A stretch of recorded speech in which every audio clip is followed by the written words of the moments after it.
Well, hello everyone. This is Lawrence making part 3 of another video for thrift store music CD finds this summer. Part 3.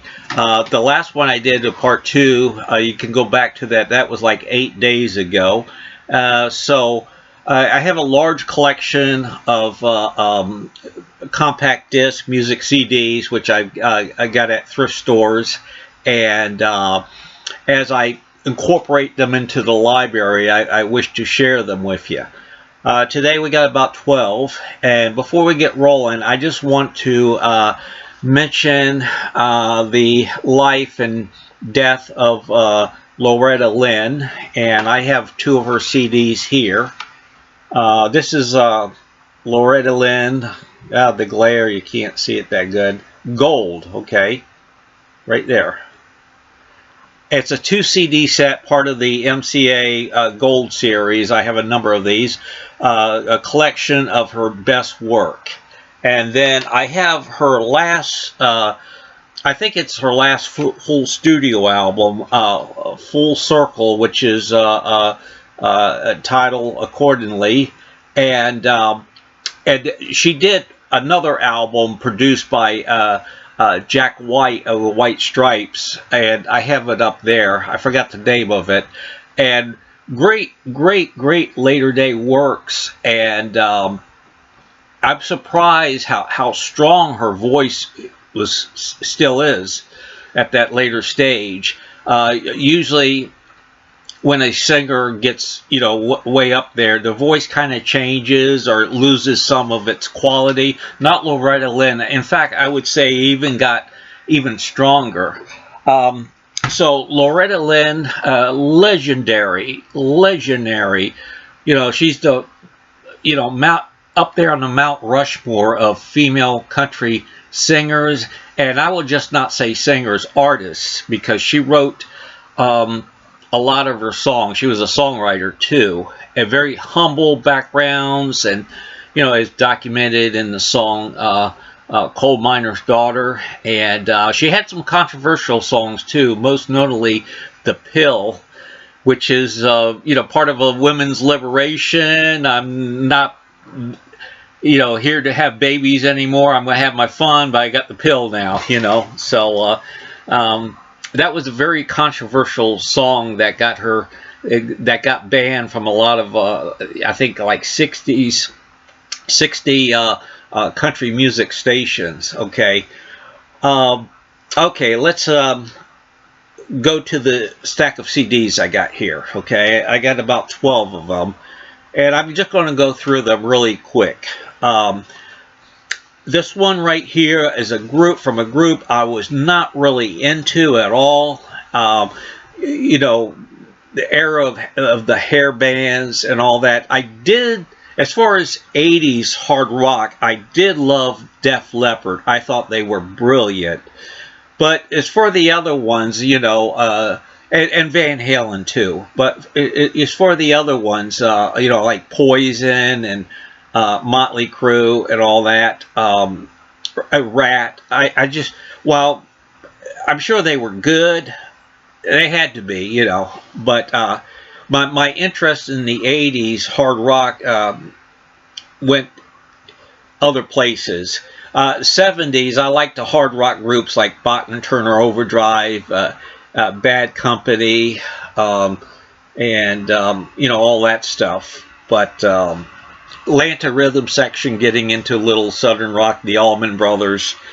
Okay, let me show the CD. Motley Crue, Red, White, and is that Cure? Crue, C-U-R,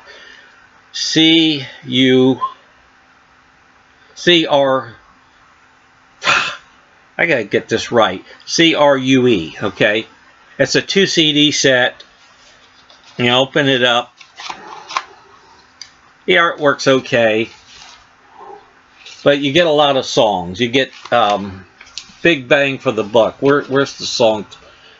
Oh, the song titles are listed up here, okay?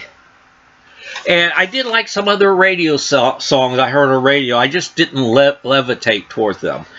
Next group put out a album that was one of the biggest selling albums ever, and they had a follow-up to this album in the early 1990s that was as successful as well.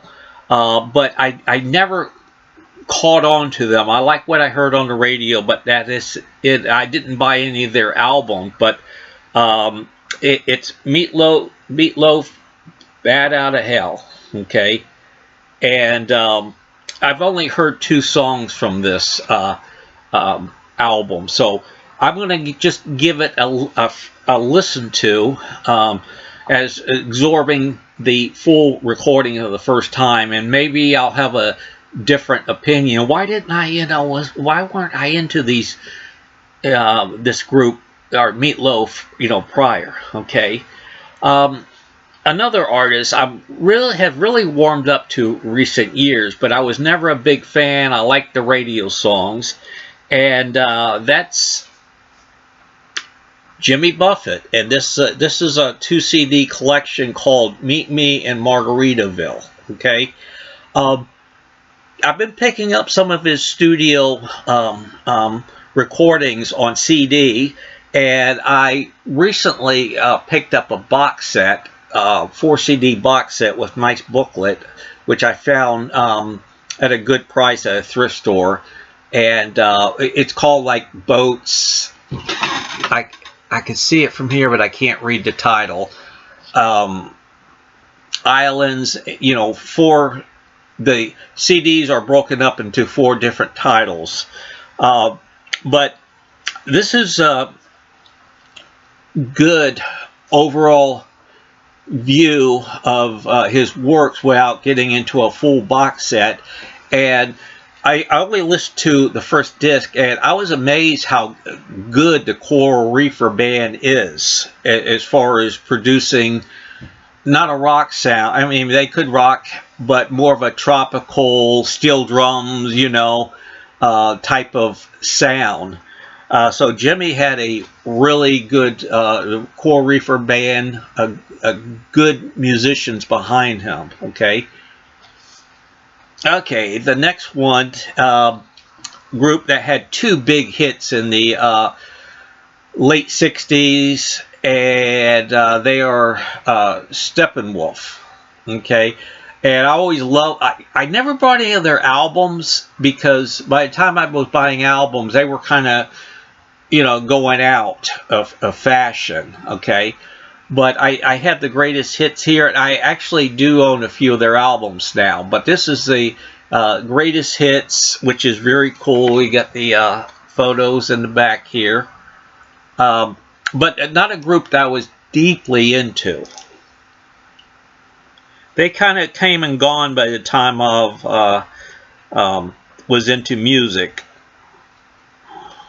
Okay, the next one, and this is still sealed with the promotional sticker on, the barcode, and the store pricing system. And I'm going to keep this unopened because I already have an open copy of it, but I picked this up so cheap, I thought it'll be cool to have an unopened copy of this release as sort of like a time period thing. And I did the same thing with the last R.E.N. album, Collapse Into Now. Okay, if I got the title right. But Ray Charles, Genius Loves Company. So I got the unopened copy of this and the sealed copy, which is going to remain sealed. Okay, kind of frozen in time.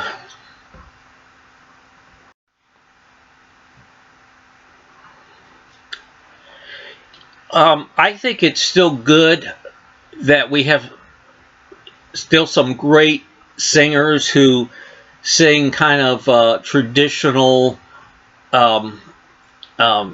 standards, American standards, and also recording newer songs in that style. Diana Krall is one of them, and Another gentleman, I'll point the, not point, but show.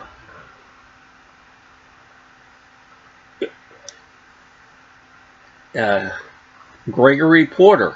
And this is his album, Liquid Spirit. Gregory, I mean, a class act. He dresses up in a suit. I don't know what's up with the cap, but he has a great, great voice. Very kind of reminiscent of Sammy Davis Jr., Nat King Cole, and Nat King Cole. Oh, another one. Sammy Davis, Nat King Cole. Um, he's just wonderful. He's very classy. You can go on YouTube and watch his performances. There's one performance in particular, I'm going to list that below, where he covers a Sting song. It's called "It's Probably Me," and Sting is in the audience listening to it, and Gregory's doing a great job. But at first, Sting is sort of like, he's covering my song. Let me take it in, while the audience was, like amazed. But Sting, is kind of reserved on it. Let's see what he does with it. And towards the end or as he gets into the performance, Sting starts nodding his head.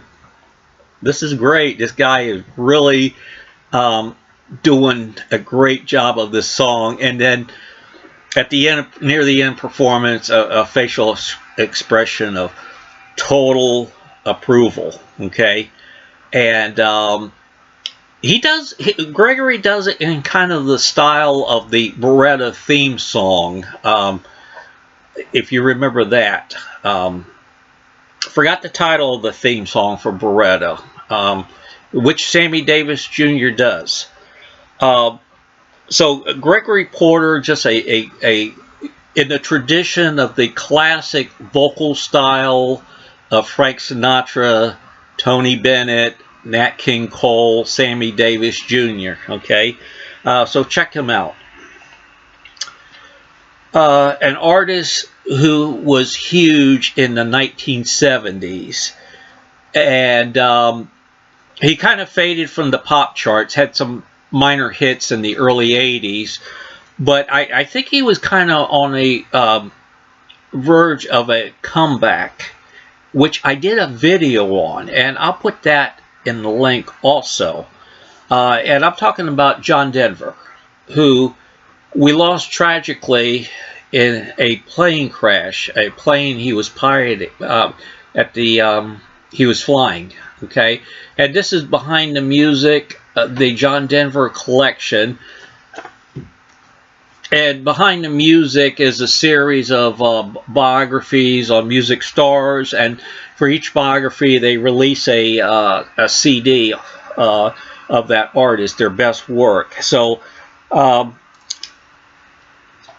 course, this has all the big hits, earlier songs, and later songs, like My Sweet Lady, I Want to Live, Shanghai Breezes, which is a wonderful, wonderful song you should check out. So it covers pretty much his entire career, a few songs from each stage of his career.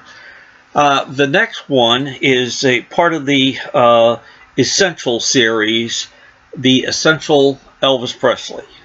And while I have the Second to None and the follow-up albums and tons of Elvis on CD, I didn't have this one. This consists of 40 songs, and it has some later songs too, like Way Down, Elvis from the Moody Blue album.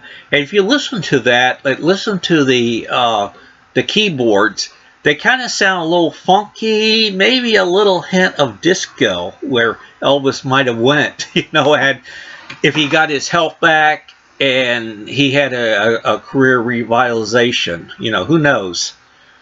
So that's great. And another, a side of Elvis that a lot of people have not explored, and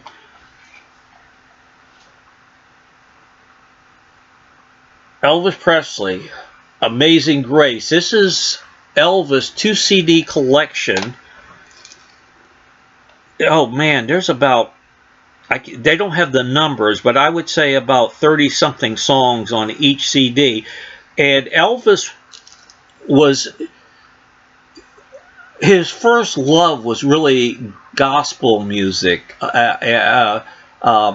spirituals, okay?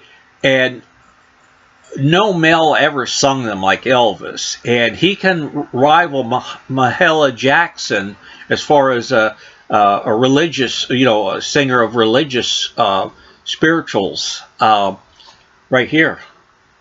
And Elvis just sung them with a passion that you just knew he just, in his soul, he had a feeling for these songs, okay?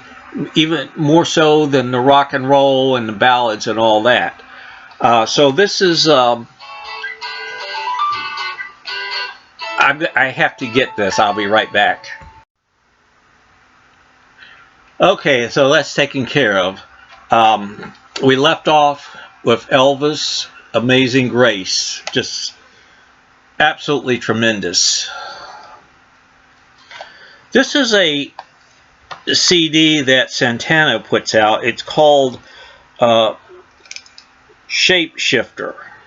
And of course, Supernatural was his big career revival and return to the charts. And he did a follow-up album that just didn't do as well, but I think this is like the third or fourth album after that big commercial success. And here it is. It's still in shrink wrap, okay? And it got a good write-up in All Music that there was no appearances by, guests as Supernatural and the follow-up album had, and that he was kind of returning to being Santana. So I have yet to listen to this. Okay, we're going to end here with some jazz.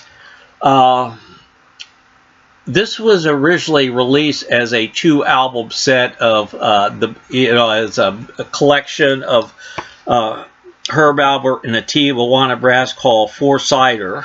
Okay. And it's just a collection of all their great songs, their great hits. The Lonely Bull, Tijuana Taxi, Zorba the Greek, and covers The Shadow of Your Smiles. There's even a version of With a Little Help from My Friends, Moon River, Sunny. I love Herb Alpert and Tijuana and the Brass. They are great music to listen to when you get those first days of beautiful spring weather to break it out, because they just have this bright, cheery sound, very melodic, very fun. The musicianship is great. A lot of hooks and everything, okay? So, happy to have that on CD. Although I have nearly all the Herb Alpert and Tijuana Brass albums, including the Whipped Cream album, which is so famous and you always find at thrift stores. The last two is getting into some deeper jazz.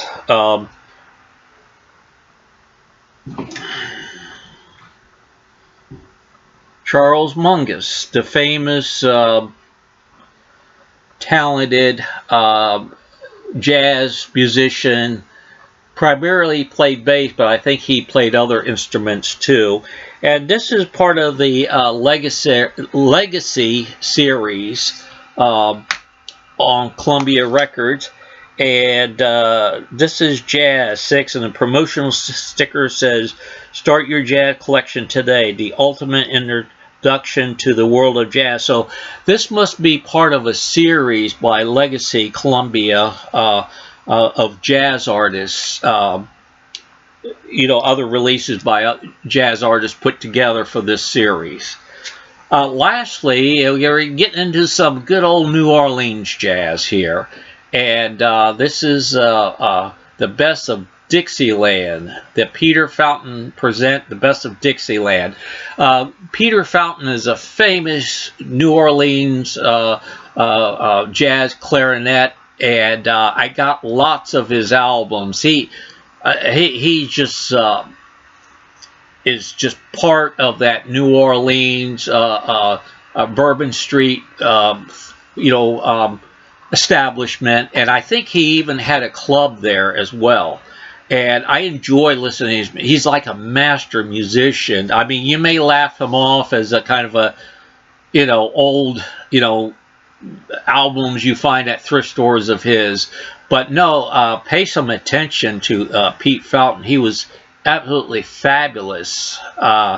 So that's my collection there. We're in 21 minutes and 8 seconds, so I'm going to end it here. I hope you enjoy watching this video. I hope you can catch some of my other videos, and in about 5 days I'm going to try to produce another video and get the backlog into the collection. But I do love to go out and shop for thrift store CDs. I'm not doing as many albums. My earlier videos were primarily albums, but the albums at thrift stores have pretty much dried up, and you got crap for a variety of reasons. But people are just unloading their CDs, and like going to the SPCA and taking in puppies. I'm taking in CDs that people don't want. So please leave a comment. Thank you so much for watching, and have a great day. Okay, bye-bye.